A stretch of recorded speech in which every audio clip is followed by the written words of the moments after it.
عن العالم اللي احنا عايشين فيه. الناس كلها بتعيش حياة بائسة، وقتل البشر هو مجرد تسلية بالنسبة للنبلاء، ومحدش يقدر يعيش هنا غير الأقوياء بس. بتبدأ القصة مع بطلنا واللي اسمه ليو فينج. كان مجرد أوتاكو مهووس، لكن قدر ينتقل مرة واحدة للعالم الغريب ده.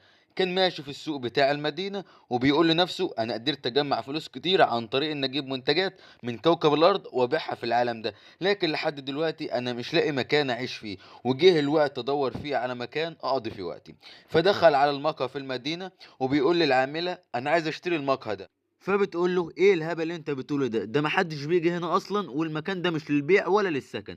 فقال لها مش مشكله انا عايز اشتريه برضه. وبيبص لقى في واحد وراه بيقول له ما دام معاك فلوس كتير كده ايه رايك تشتري المدينه. فلو يلف في وشه وبيبص لقى واحد اسمه البارون كارتر. فبيقول في نفسه كده ايه العجوز ده بخيل انا عارفه هو ليه عايز. وقال له مش الارض دي هي ارض اجدادك ليه عايز تبيعها. فكارتر قال له انا كبرت في السن وبقيت رجل عجوز مش قادر اتحرك بسهوله، والجيل الجديد اللي طالع ده كله تعبان. انا هبيع الجزء بتاعي عشان اقدر اتقاعد من العمل وانسى كل حاجه واروح اعيش في مدينه كبيره.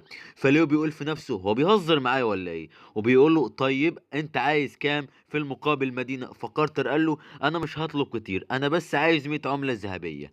فليو بيقول له 100 عمله دول بيساوي 4 مليون خروف. هو انت فاكرني جديد في المدينه وهنا ولا ايه. انا بقالي شهرين هنا قاعد. فكارتر قال له بص هديك لقب نبيل كمان. فكر في الموضوع.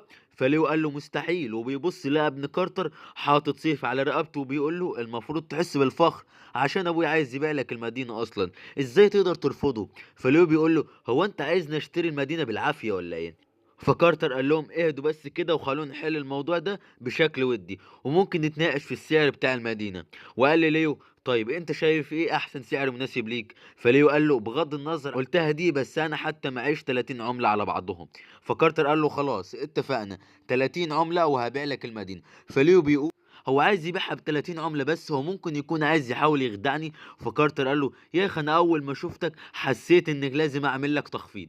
فليو قال له بس انا معيش فلوس دلوقتي. فكارتر قال له مش مشكله ممكن